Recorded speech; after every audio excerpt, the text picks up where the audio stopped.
1972 Eagles were a very bad team, who also had bad luck, but mostly they lacked talent at nearly every position. They lost games by 10 or more points 9 times in this 14-game schedule. They lost games by 52 points and 31 points. This video showcases their many woes along with a few positives.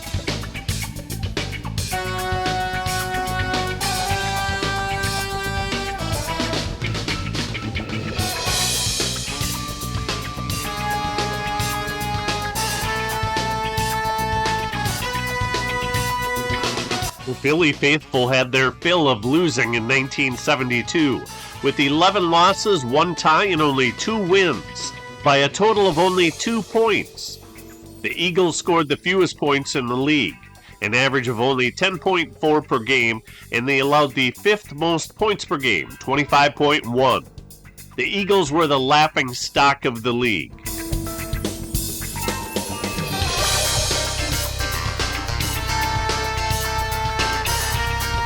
Roman Gabriel fired the ball to Lance Rensel, and despite being downed by number 26 Al Nelson, got drilled by number 24 Nate Ramsey, whose 10-year Eagles career concluded at the end of the season.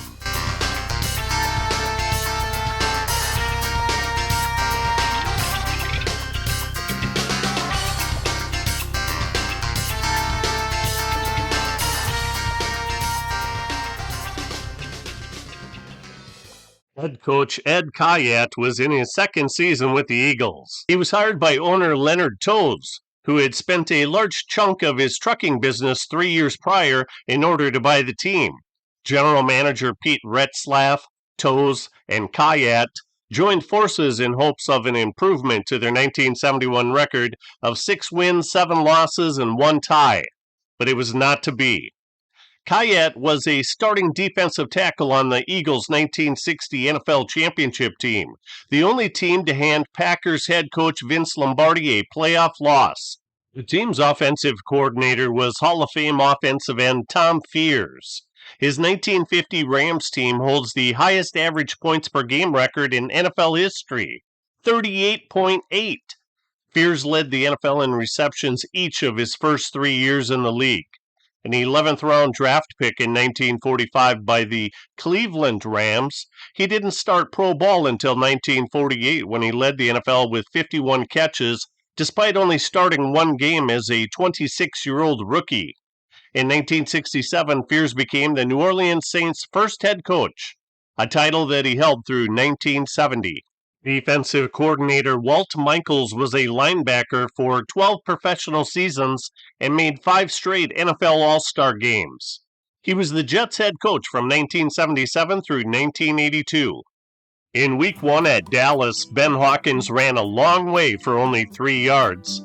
The rest of the team ran 29 times for only 67 yards, a 2.3 average.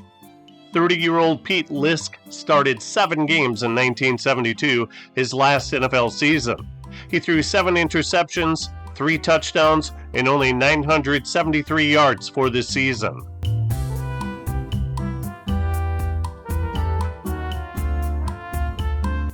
A bum shoulder allowed 1972 first-round draft pick John Reeves from Florida to play, and while he hooked up with star wide receiver Harold Jackson here, he only threw 7 touchdown passes against 12 interceptions.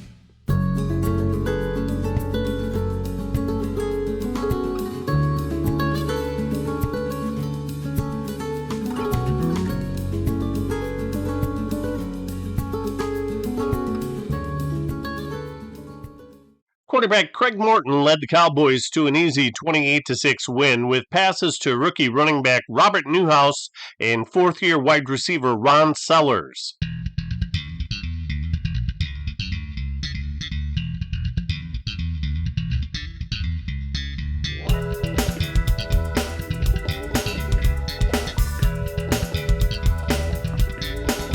Harold Jackson had 131 receiving yards and this touchdown.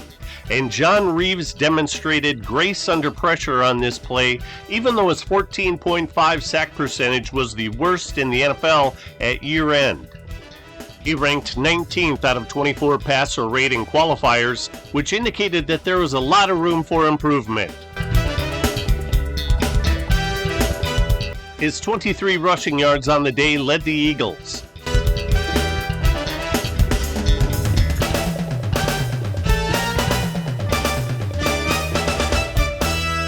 Browns quarterback Mike Phipps started only his fourth NFL game in his first 3 seasons, and he led the Browns to 10 wins in 13 games started in 1972.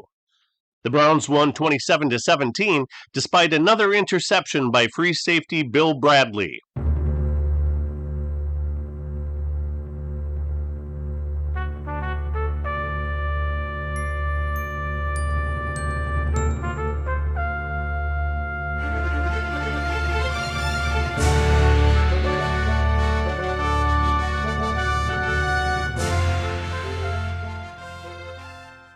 The Eagles hosted the Giants on Monday Night Football in Week 3 and lost 27-12.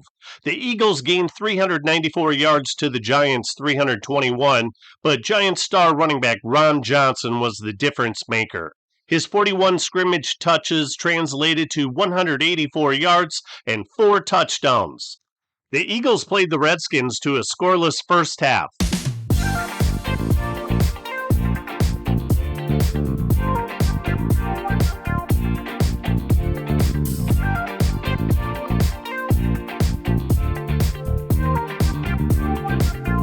Number 99 Mel Tom had one of his team leading 6 sacks on the season, and the team only had 16 all year. Bill Bradley had 2 end zone interceptions, which gave him 5 through 4 games. In the third quarter, quarterback Sonny Jurgensen and wide receiver Charlie Taylor did some damage as Washington won 14-0.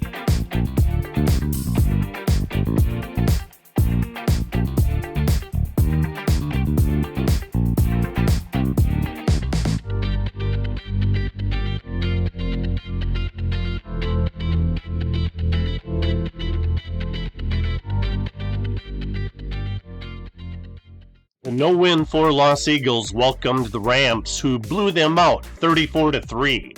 Roman Gabriel hit John Love for Love's last catch of his brief 2-year NFL career.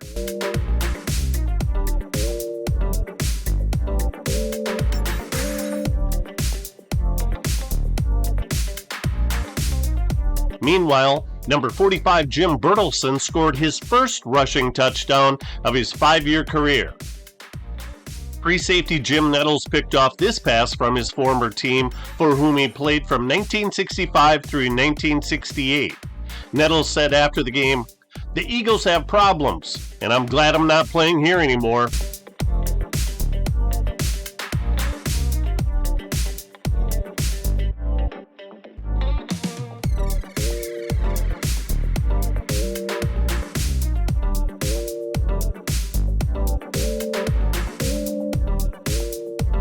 The Rams head coach Tommy Prothro was quoted as saying, "The Eagles need some help, particularly up front." Pete Lisk and John Reeves combined for 14 completions on 33 attempts for 158 yards, 2 interceptions, and 7 sacks for 68 yards lost.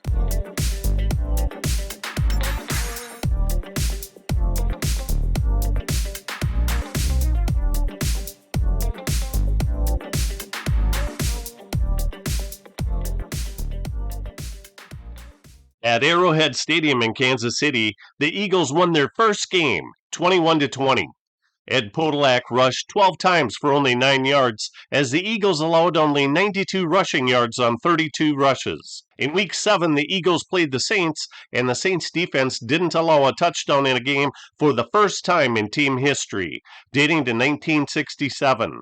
The Saints only won 2 games all year, and this game was one of them, as they totally shut down the Eagles 21-3. The Eagles only had 57 net passing yards.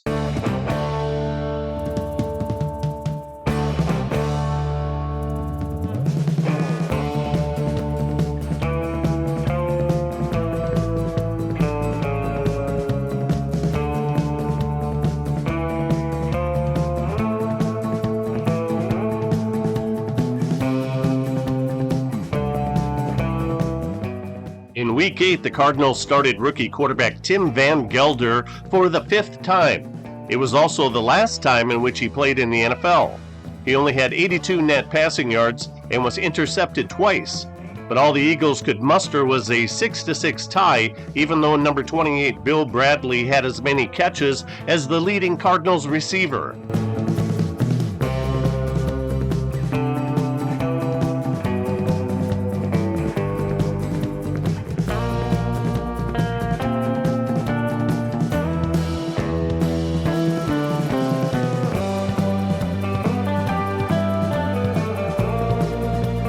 The Eagles were very lucky to settle for a tie because two-time NFL All-Star kicker Jim Bakken missed a 27-yard field goal attempt with 17 seconds remaining.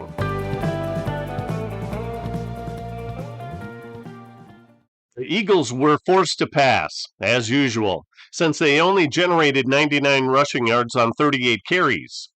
Number 17 Harold Carmichael's 34-yard reception was the longest for either team.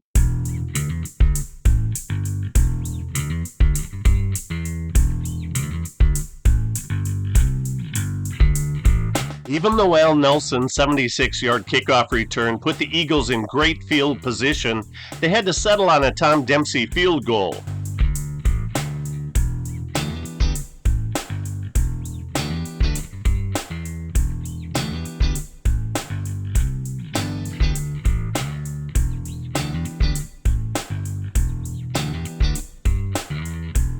Dempsey only had 12 extra point attempts all year as the Eagles' full-time kicker. He made 6 field goal attempts to account for all of Philadelphia's scoring in this game.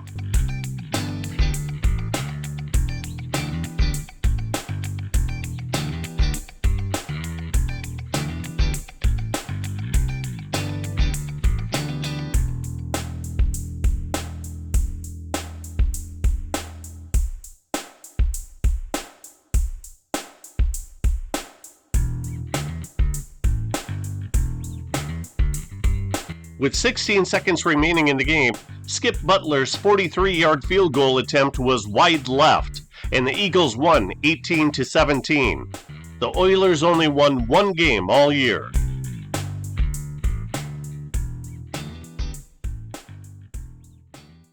There was a moment of hope in Week 10 at Philadelphia when rookie linebacker John Bunting steamed for 45 yards on this interception return.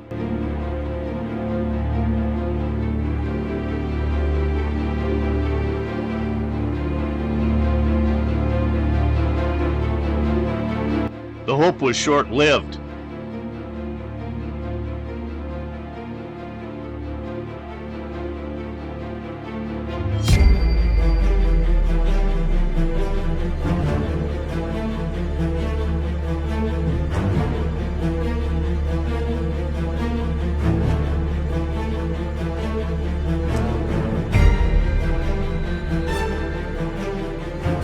Things got so bad that punter Bill Bradley was credited with committing 2 safeties on botched snaps from center. Running back Tommy Watkins' 15-yard touchdown run was amazingly the only rushing touchdown by an Eagles running back all year. It was also the first Eagles touchdown scored via the run or pass in the previous 15 quarters.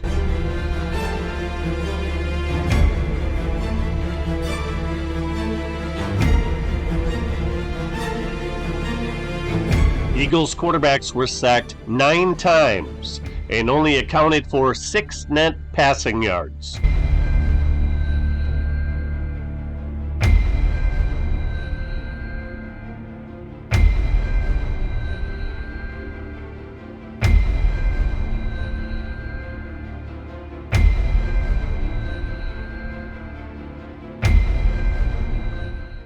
Harold Jackson's 77-yard touchdown catch was the one Eagles highlight in a 62-10 drubbing to the Giants at Yankee Stadium in Week 11.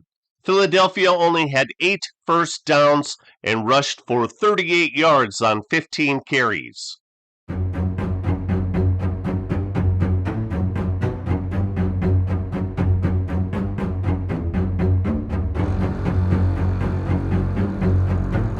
The The Eagles had trouble covering kicks and punts.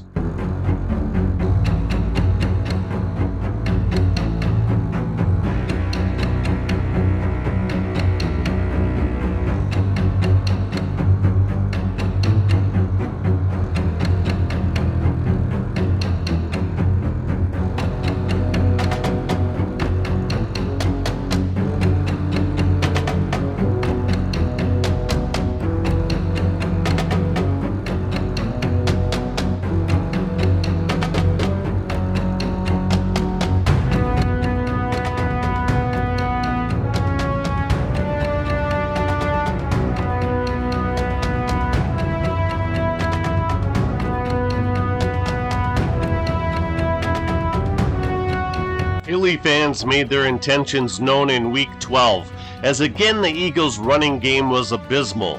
20 rushes for only 66 yards.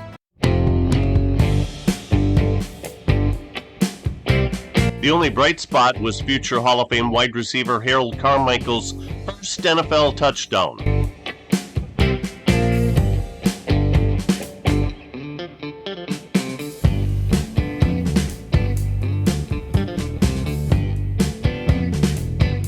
Billy Kilmer and Charlie Taylor connected 5 times for 75 yards and a touchdown in a 23-7 win over the Eagles. Philadelphia only had 54 net passing yards.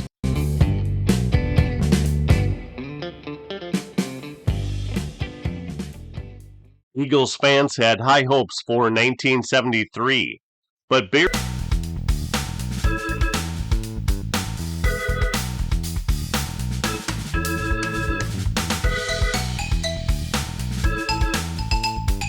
Douglas played the entire game at quarterback and completed only one pass, this 44-yarder to Earl Thomas. Amazingly, the Bears won 21-12, one pass completion notwithstanding.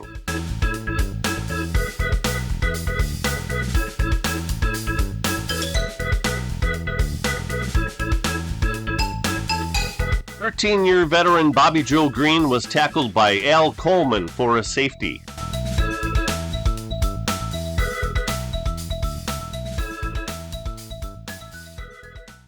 John Reeves and Kent Kramer hooked up for a 16-yard score, but Reeves only finished with 8 completions on 22 pass attempts. Pete Lisk replaced Reeves, matched Reeves' interception total, then was substituted for Rick Arrington, who completed 5 of 13 passes for 46 yards, an interception, and 4 sacks. It was the last NFL game played for Arrington.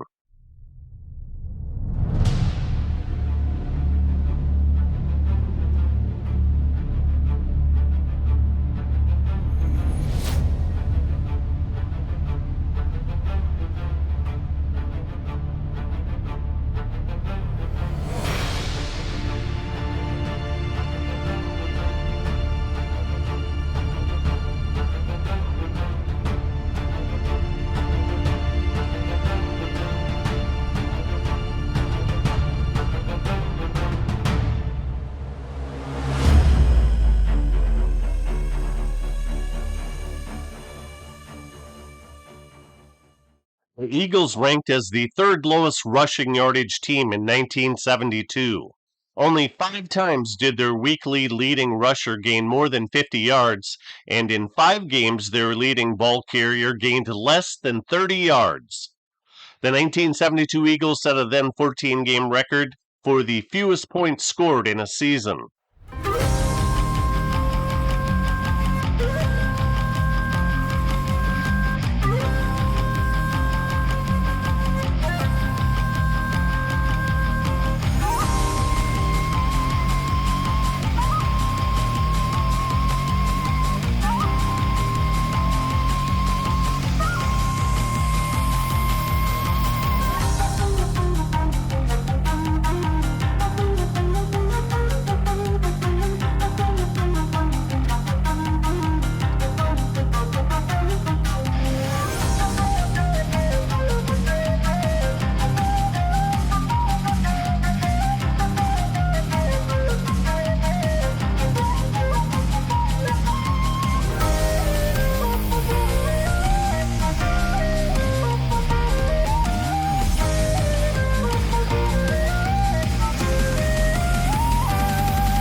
The Eagles put up a good fight in this season-ending game, but Jim Hart's 334 passing yards and 109.6 passer rating was simply too much. The Cardinals won 24-23. The day after this game, both head coach Ed Kayat and general manager Pete Retzlaff were fired.